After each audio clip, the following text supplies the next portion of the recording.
Sentire Media. Hello everyone, and welcome to A History of Italy.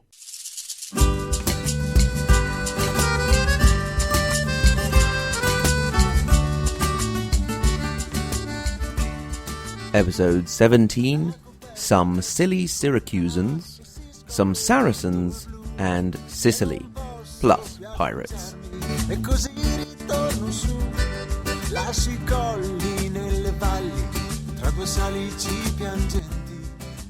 For this episode, we need to step back a bit.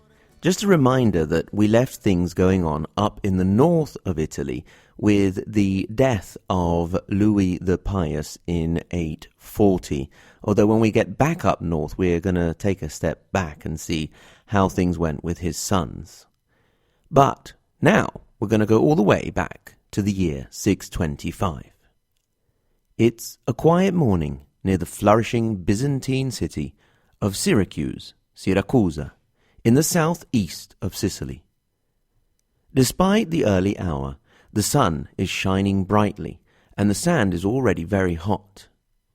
Just off the coast, some ships drop anchor and a series of armed men step onto the deserted beaches. They take the city completely unaware and brutally pillage it, profaning churches and raping the women. Then, as quickly as the attackers had come, they disappear again. This was the first attack by the Arabs on Sicily, the first of many to come, especially over the following century. Just a few weeks before, the Byzantine fleet had met the Arab forces in the waters in front of Alexandria and had been completely destroyed. The Mediterranean, the Mare Nostrum, our sea, that had once belonged to Rome, and almost exclusively to Rome for centuries, was now the property of the Muslims. All of this just a short time after Muhammad had kicked everything off.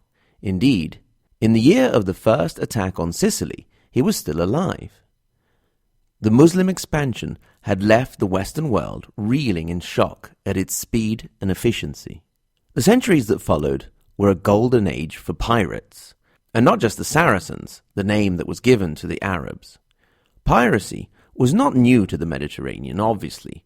Indeed, back in 75 BC, a band of Cilician pirates had captured a 25-year-old young Roman called Julius Caesar. Caesar and the pirates had actually become quite chummy, but that didn't stop him from making sure that they were massacred once he had got free. Another interesting Italian pirate story can be found more than 1,000 years after the time we are talking about. Another interesting Italian pirate story can be found almost 1,000 years after the time that we are talking about. I recently had the lovely surprise of visiting the historical center of the island of Ibiza, or whatever you want to call it.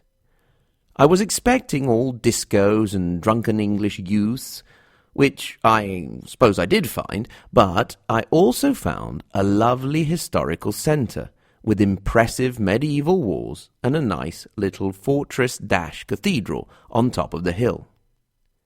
Near the port, there is an obelisk, one of the only 2 obelisks in the world dedicated to corsairs, sort of legal pirates, you might say. It was erected in particular to Antonio Riquer, whose most impressive feat had been the capture of the British ship Felicity under the command of an Italian pirate, Michele Novelli, known as the Pope, El Papa. I didn't find much more info on this guy, and I would really like to because I think he'd make a great episode. So if anyone out there knows of the Italian pirate, the Pope, please write in and let me know. I'll be glad to have the info. Anyway, all of this to say that although piracy was not new to the Mediterranean and would continue to this day, in the 7th and 8th century it really took off. The Italian cities in particular suffered a lot, and many Torri Saracene, Saracen towers, sprung up along the long coasts of southern Italy. These towers served both as lookout points and as havens for the local population to seek refuge from the incursions. Although we'll see that the real occupation started much later, we can trace the first occupation of islands around Sicily, in particular the island of Pantelleria, halfway between Sicily and Tunisia, to the year 700. The island of Pantelleria is delightful, with crystal blue waters, a great wine, the passito, and tasty capers. It is known for being an island where the sun shines all year round and where Giorgio Armani has a holiday home. When I went there in 2004, it started raining when we arrived on the Saturday and stopped on the following Thursday. Luckily, the European Cup was on at the time, so we had something to do and look forward to in the evenings. Also, if you're not crazy about flying, be prepared to land on a very short runway between two mountains. If you can get past that, then you're in for a great holiday. Let's now go back to the period when we left off. Up in the north, in the early to middle part of the 800s, in particular to the year 827. We're back in Sicily again, which had nominally been under Byzantine rule since the Gothic War in the mid-6th century. The rule of the Byzantines was becoming increasingly unpopular in the 800s, with its oppressive tax system. There had also been revolts which had been suppressed. However, in our 827, a group of Syracusan rebels asked for help from the Aghlabid Caliph Ziyadat Allah I from northern Africa, who sent 70 ships with 700 horses and 10,000 men, including 1,000-odd pirates. Now, history is full of contenders on one side calling external forces, usually superior, to help them fight against the other side in the contention. For example, without moving away from Sicily, it had been the Mamertines who had appealed to the Romans for help, and the Romans had then hung around for quite a while, indeed, after they had defeated the Carthaginians. Perhaps the Arabs, with their raiding habits, would be different.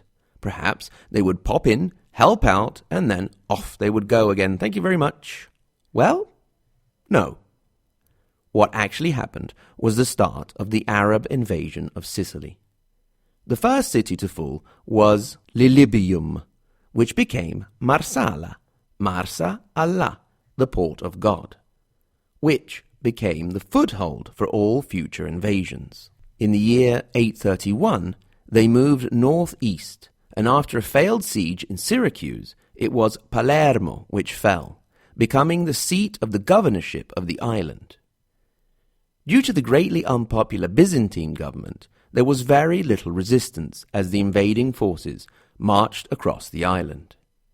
Indeed, in some ways, the change was pretty good for the local Sicilians. They were now directly in contact with a rich, fresh, and refined culture. The island became an emirate, nominally under the authority of Baghdad, but substantially independent because of the distance. The cities were administered by a prefect, while public order was overseen by a quaestor. The administration was at first exclusive domain of the Muslims, but in time it was opened up to the infidels, and the locals came flocking due to the fixed job and salary. Justice was administered by a qadi, who could sit for up to 50 trials a day, and he would actually literally sit on silk pillows while those being judged had to stand. If things got better in some ways and more interesting, they definitely didn't get better on the tax front. Not only did the new overlords not eliminate the hated Byzantine taxes, but they increased them and even added more, including a tax on prostitution and an increase in custom taxes. There were exceptions for the Muslims, however, and that was not the only special treatment they received. Christians could not access careers in justice and the army, which were only open to Muslims. However, the infidels could access all other professions, such as becoming bankers, doctors, mercenaries, moneylenders, and dyers. Among the latter, it was the Jewish community who had the monopoly. The Arab influence on the island spread very quickly, most visibly in the architecture, with the first appearance of the minarets, as well as low white houses. New and interesting food quickly followed, with the Arab pastry chefs excelling and leaving an influence that can still be tasted today over 1,000 years later, with the use of dried fruit and honey. The Arab men would meet, particularly on a Friday, in their clubs and had very strict rules. They were not to make jokes, they were to be polite, had to wash at least once a day, perfume their beards, shave their armpits, and use makeup on their eyes. They must have looked really pretty. They could be seen looking at the numerous mirrors held by slaves hanging around the streets repeatedly as they wandered around the towns.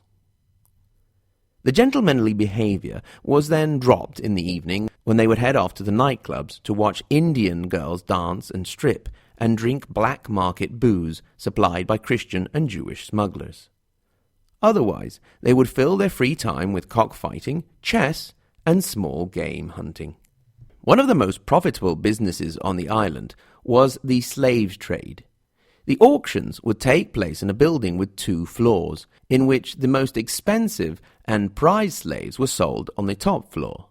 Slaves were used as waiters, doormen, chef, and bodyguards, and many were eunuchs and looked after the harems, which were not what we would imagine to be a place of depraved orgies, but simply a place where women could go to pass the time.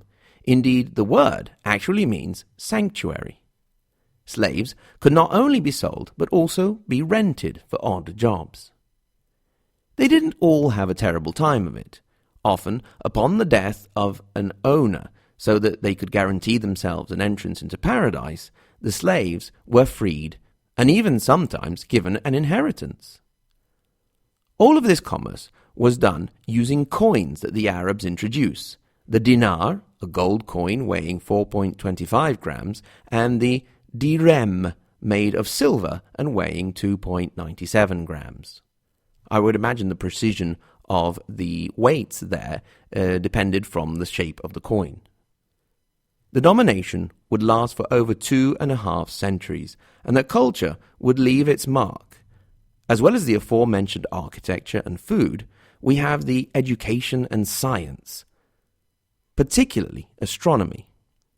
The funny idea of a spherical Earth started to spread, and the first school was opened in Palermo, which was particularly strong in astronomy, as we've said, and the words nadir and zenith, for example, entered the common vocabulary. It seems that a barber in Palermo was so taken with the idea of astronomy that he purchased a sextant and would consult it before cutting hair. He would only do so if the alignment of the stars would allow him to. Sort of, sorry, Mr. Ahmed, I can't cut your hair today. Venus is just not in the right spot. But since Mars is aligning well, I can trim your beard a bit. Fun times. The conquest of Sicily continued for years to come, and even spread beyond the island. Indeed, in 841, Bari was taken and was under Arab occupation for 30 years. They even arrived close to threatening the city of Rome, but were content to raid around the port of Ostia. Syracuse fell in 878, and finally, the last city to fall was Taormina in 902. But we're getting a little bit ahead of ourselves there. I don't want to leave the 9th century behind us just yet. For the moment, let us be content with the consideration that, in a period that has gone down in history as the Dark Ages, Sicily was a light in the darkness, a place of culture and education for over 2 centuries. That's how we'll leave the island for now, and next time we'll make our way back up the peninsula to see what was going on in the south, and then make our way back up north to see how the teetering Carolingian Empire was doing and how it ended up. Until then, as always, thank you very much for listening. If you have considerations, questions, or comments, please send them to hello@ahistoryofitaly.com. At the same URL, ahistoryofitaly.com, you can find some supporting information for the podcast, maps, timelines, and so on. You can click through to our social media or our YouTube page where you can see some videos on Italian cities and all other kinds of fun stuff. So, once again, thank you very much for listening. And until next time, arrivederci.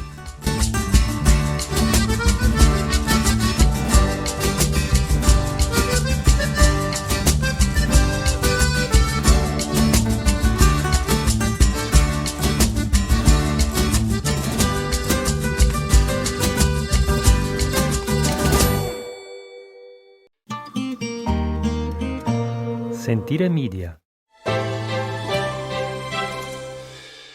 Hey, podcast producers and show hosts. Do you want to join a podcast network that celebrates all things Italian? At Sentire Media, we understand the allure of Italy and its unique culture. Our devoted team of hosts and producers are all driven by their shared passion for Italy. And we work tirelessly to create the best lifestyle podcasts and content that will whisk you away to the very heart of Italy. With us, you can savor the mouth-watering flavors, get lost in the stories from the past, break down the cultural barriers, and truly immerse yourself in the vibrant traditions of this intoxicating country. If you have a great podcast idea or are already in production and would like to join Sentire Media, head over to sentiremedia.com, that's SENTIRE media.com, and find out how to submit your show.